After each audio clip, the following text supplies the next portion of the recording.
नमस्कार, राम राम, दुआ सलाम, सत श्री अकाल। मैं हूं नकुल चतुर्वेदी और आप देख रहे हैं द एमसी शो। विश्व पर्यावरण दिवस पर सोशल मीडिया से लेकर तमाम नेताओं और मंत्रियों को हमने अलग अलग तरीके से पर्यावरण के प्रति जागरूक करने वाले कहानियां जरूर सुनी हैं। विश्व पर्यावरण दिवस को लेकर हमारे देश के लोग जागरूक हैं, ये सब कुछ सोशल मीडिया पर जरूर दिखाई देता है, लेकिन जमीन पर अगर हम बात करें तो आज हम विकास की ऐसी दौड़ में दौड़ते चले जा रहे हैं जहां पर भागते भागते रहने के बाद आखिरी में हम सब एक खाई में जाकर गिर जाने वाले हैं। यकीन मानिए, अंत ऐसा ही होने वाला है, क्योंकि इस अंत को खुद न्योता हमारे हिंदुस्तान, हमारे पूरे दुनिया की जो मानव है, पूरी दुनिया की जो मानवता है, वो खुद इसको न्योता दे रही है। एक दावे के मुताबिक पूरी दुनिया भर में लगभग 1% जंगल को हम खत्म करते जा रहे हैं। मानव के विकास के लिए, उसके रहने के लिए, उसकी सुख सुविधाओं के लिए हम जंगलों को तबाह और बर्बाद कर रहे हैं, और इसका खामियाजा सिर्फ जंगलों को नहीं भुगतना पड़ रहा है, जंगलों के साथ साथ इस प्रकृति को भी भुगतना पड़ रहा है, और प्रकृति के साथ रहने वाले उन तमाम जीव जंतुओं को भी जो जंगल उन जीव जंतुओं का घर हुआ करते थे। आप सोचिए, अगर आपका घर कोई उजाड़ कर चला जाए, उसे तबाह करके चला जाए, तो आप बददुआ देने लग जाते हैं, आप कहने लग जाते हैं कि हाय लगेगी, ऐसा किया है। लेकिन सोचिए, उन पशु पक्षी, उन जीव जंतुओं, उन पेड़ पौधों का क्या, जिन्हें हम परस्पर काटते जा रहे हैं। विकास के लिए हम इन जंगलों को तबाह करते जा रहे हैं। एक आकलन के मुताबिक जिस हिसाब से दुनिया भर में जंगल कम हो रहे हैं, उसी हिसाब से पानी भी बहुत तेजी से कम हो रहा है। ऐसे में आप बताइए तो सही, बुलेट ट्रेन में बैठकर आप कहां जाएंगे?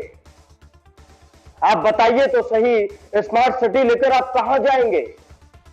आप बताइए तो सही कि आप अपने बच्चों को कौन सी वेस्टर्न जो संस्कृति सिखा रहे हैं, उस फैशन को लेकर, उस संस्कृति को लेकर आपके बच्चे कहां जाएंगे? अगर हम इस पर्यावरण को नहीं बचा पाए तो हम कहीं नहीं जा पाएंगे। जब कोरोना काल में हमने लगातार देख लिया कि ऑक्सीजन की कमी हो रही है, लोग परेशान हो रहे हैं, ये प्रकृति को हमने जो चुनौती दी है, उसी का खामियाजा हमें महामारी के रूप में भुगतना पड़ रहा है, फिर भी हमें समझ नहीं आ रही।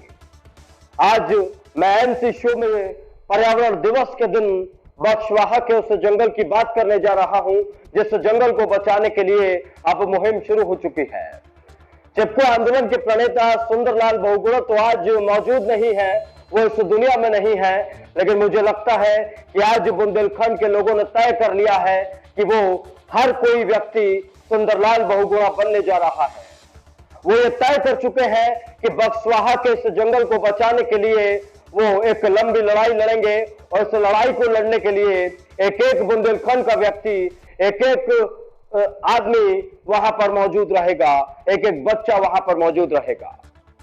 अब बक्सवाहा के जंगल की आपको थोड़ी सी कहानी समझा देता हूं। बक्सवाहा के जंगल मध्य प्रदेश के छतरपुर के इलाके में आते हैं, जो बुंदेलखंड का इलाका है। और बुंदेलखंड की अगर बात की जाए तो उत्तर प्रदेश से लेकर मध्य प्रदेश, दोनों राज्यों को मिलाकर एक बुंदेलखंड का पूरा इलाका है। और इसी बुंदेलखंड के फेफड़े बक्सवाहा के जंगलों को सिर्फ इसीलिए काटने की तैयारी की जा रही है कि वहां पर हीरे की खदान होने के साक्ष्य मिले हैं।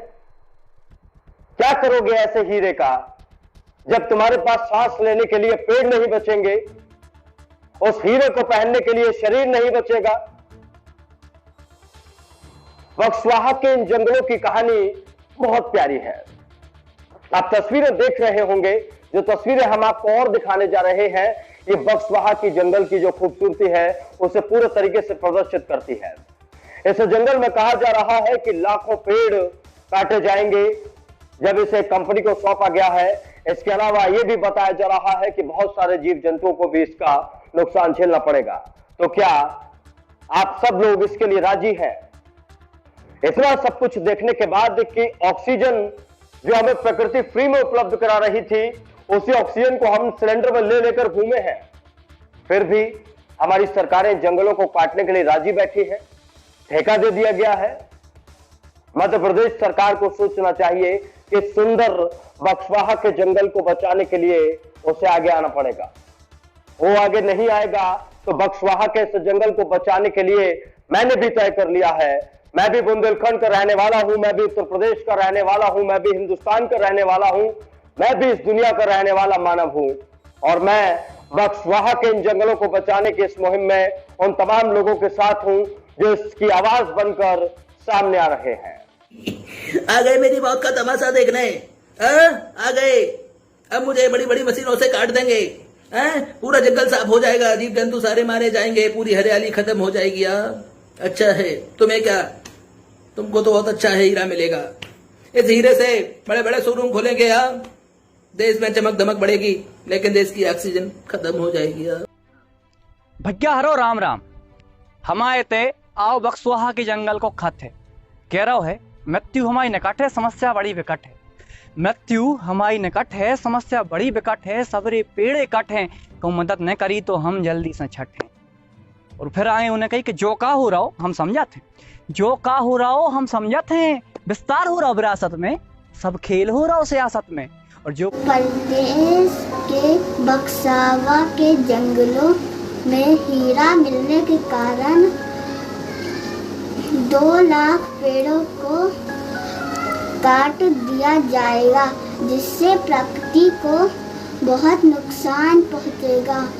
मेरी आपसे विनती है कि धरती माता की रक्षा के लिए आगे आइए।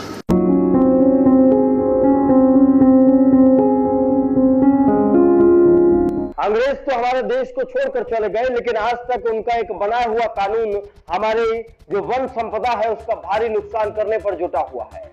इंडियन फॉरेस्ट एक्ट 1927 में अंग्रेज लेकर आए थे और वो इसलिए लेकर आए थे कि इससे माफियाओं को फायदा मिल पाए, लेकिन आज हम देख रहे हैं कि उस कानून को अगले 6 साल बाद 100 साल हो जाएंगे, लेकिन किसी सरकार ने इंडियन फॉरेस्ट एक्ट को बदलने की बात नहीं की। इंडियन फॉरेस्ट एक्ट के मुताबिक अगर वन माफिया पेड़ों को काटता है, वन की संपत्ति को नुकसान पहुंचाता है, तो उसे मात्र 500 रुपए का जुर्माना देना है और उसके बाद उसकी विदाई हो जाएगी। लेकिन इन तमाम चीजों में भी बदलाव नहीं किए गए। वही इस फॉरेस्ट एक्ट के अंतर्गत अगर बात की जाए तो उन जो स्थानीय लोग हैं जो जंगलों के आसपास रहते हैं, उनके अधिकारों को भी उन्हें उन्हीं के अधिकारों से वंचित कर रखा है। तो ऐसे में फॉरेस्ट एक्ट भी बदलने की जरूरत है, हमें जंगलों को भी बचाने की जरूरत है, हमें पर्यावरण के लिए पेड़ भी लगाने की जरूरत है। हमें यह तय करने की जरूरत है कि हमें अपने आने वाली जनरेशन को क्या देना है।